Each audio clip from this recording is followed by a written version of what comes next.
एक लड़की को एक लड़के से प्रेम होता है, लेकिन इस प्रेम को उसके घर वाले स्वीकार नहीं करते हैं।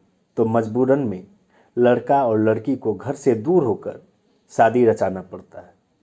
शादी रचा के लड़का लंदन चला जाता है और लड़की इंडिया ही रह जाती है।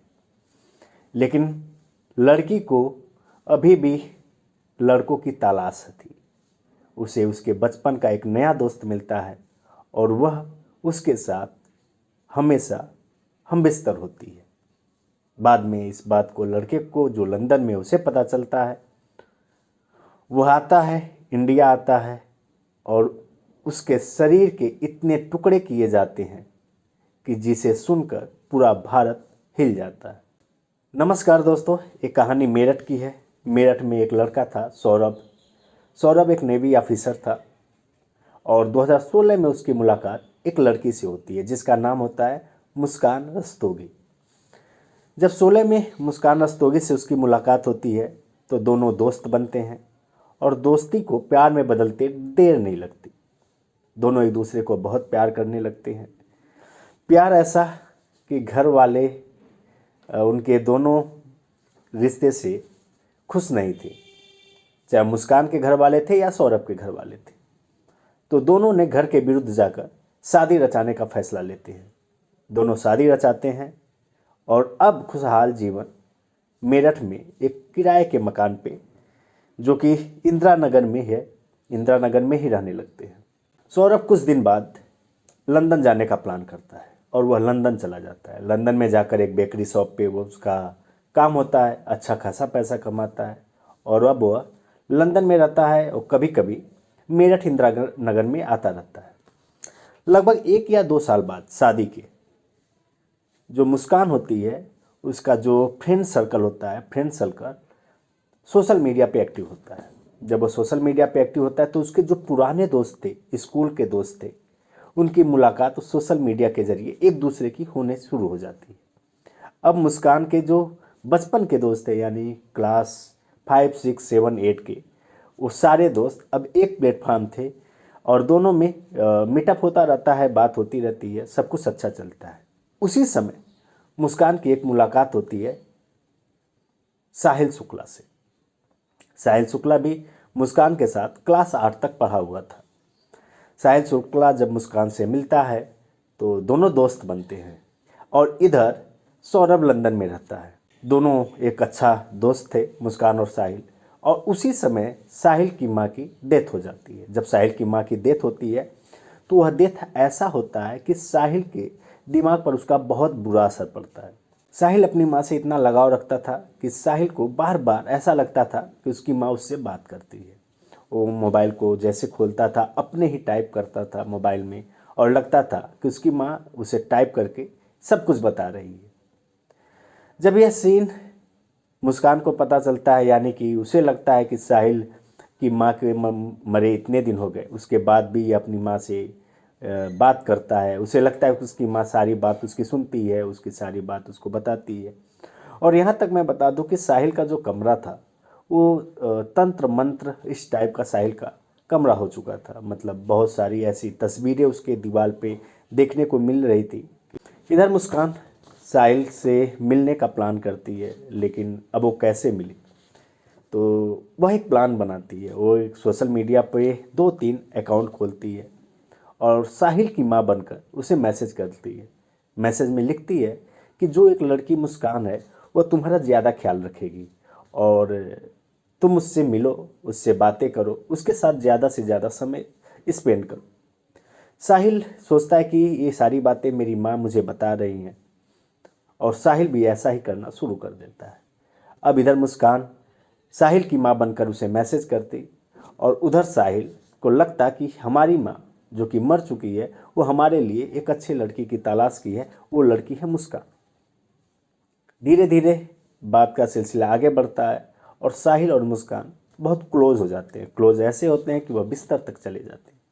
इंदिरा नगर में बात है 2021 की।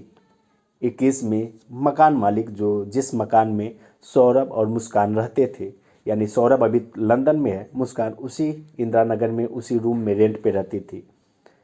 जब वह बार बार साहिल को बुलाती थी तो एक दिन जो मकान का मालिक है वह उसे आपत्तिजनक हालत में देख जाता है। बात है 2021 की, और वह कॉल कर देता है सौरभ के पास लंदन में। जैसे ही यह बात सौरभ को पता चलती है, वह मुस्कान के पास कॉल करता है और उसे खरी खोटी सुनाता है।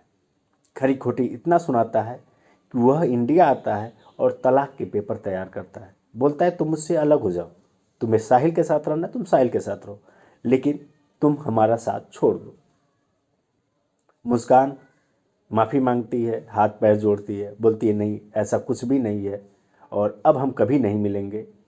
हमारी बेटी के खातिर हमें तलाक नहीं लेना चाहिए, गलतियां हो जाती हैं, माफ़ कर दो।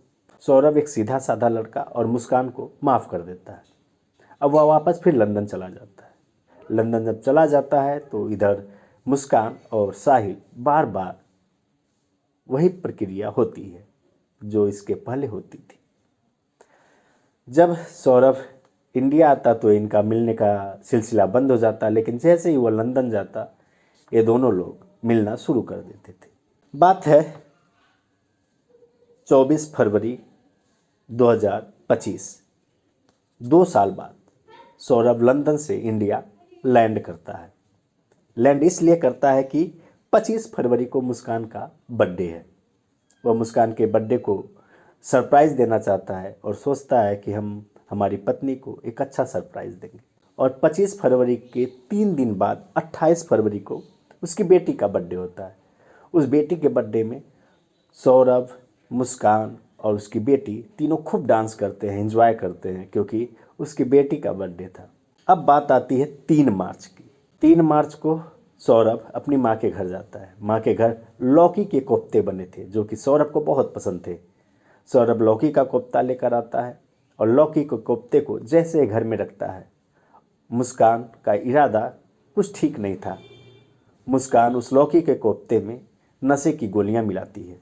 नशे की गोलियां मिलाती है और सौरभ को खिला देती है। जैसे ही सौरभ लौकी का कोफ्ता खाता है वह बेहोश हो जाता है। बेहोश होने के बाद बेटी एक अलग कमरे में सोई थी। सौरभ इधर बेहोश अपने बेडरूम में पड़ा हुआ है और मुस्कान अपने प्रेमी साहिल को कॉल करती है। साहिल को कॉल करती है कि सौरभ सो चुका है, अब तुम आ जाओ। साहिल आता है और मुस्कान साहिल से कहती है कि इसे तुम अब मार दो। साहिल बोलता है नहीं, इसे मारना नहीं है, इसका वध करना है और वध तुम्हारे हाथों से होना। मुस्कान एक चाकू जो कि मार्केट से 300 रुपये का खरीद कर लाई थी, जिससे चिकन वगैरह काटे जाते हैं, उस चाकू को सौरभ के सीने पर रखती है, अपने हाथ से पकड़ती है और उसके हाथ के ऊपर साहिल ऊपर से इतना ज़ोर से पुश करता है कि सौरभ के दिल में छेद हो जाता है। वो एक छेद नहीं करता है, बार बार 3 छेद करता है और सौरभ दम तोड़ देता है। जब सौरभ दम तोड़ देता है तो साहिल और मुस्कान मिलकर उसके सिर को धड़ से अलग कर देते हैं। जैसे ही सिर को धड़ से अलग करते हैं, अभी भी साहिल रुकता नहीं है। साहिल उसका कलाई काट लेता है। सिर को और कलाई को लेकर एक बैग में पैक करके साहिल अपने कमरे में लेकर चला जाता है, जो कि थोड़ी ही दूर पे उसका कमरा था। और इधर मुस्कान उसके धड़ को बेड के नीचे, जिस बेड पर वह सोती है, बेड बॉक्स में वो डाल देती है। इधर सुबह के 3 बज गए थे। साहिल उस सर को और कलाई को लेकर अपने कमरे में आ जाता है। कमरे में आने के बाद अपने बेड के पास रख कर उसे सोता है। उसके कमरे की जो हालत थी उसकी मानसिक स्थिति को बयां कर रही थी, क्योंकि जो कमरे में नज़ारे थे वो पूरे जादू, टोने, तंत्र, मंत्र इससे भरे हुए कमरे उसके थे। अब इन लोगों को समझ में नहीं आ रहा था कि उस धड़ को और सिर को, हाथ को वो कहाँ ले जाकर फेंके। अब वो प्लान बनाते हैं। प्लान ये बनाते हैं कि 5 मार्च को मुस्कान एक ई रिक्शा लेकर मार्केट में जाती है। मार्केट में जाने के बाद 1100 रुपये का प्लास्टिक ड्रम खरीदती है और पॉलीथीन बैग खरीदती है। उसे लेकर वो अपने कमरे में आ जाती है और इधर साहिल उस सिर को और हाथ को बैग में लेकर वापस फिर मुस्कान के घर पे आ जाता है। ये दोनों ड्रम में धड़ को डालते हैं, सिर को डालते हैं, कलाई को डालते हैं और उसमें सीमेंट का डस्ट डालते हैं और उस प्लास्टिक ड्रम को पैक कर देते हैं। आप भी जानते हैं जब उस प्लास्टिक ड्रम को पैक किया गया होगा तो उसका वज़न कितना हुआ होगा। जैसे ही 5 मार्च को ये लोग प्लास्टिक ड्रम में उसे सील करते हैं, मुस्कान और साहिल निकल जाते हैं अपने हनीमून के लिए। हनीमून के लिए यह चूज करते हैं हिमाचल की ओर। हिमाचल में ये जाते हैं, शिमला, मनाली, कसोल वैली, इसको खूब घूमते हैं। और अब समय आ जाता है 14 मार्च का। 14 मार्च का दिन होली का दिन था। होली का दिन इनका एक वीडियो वायरल होता है।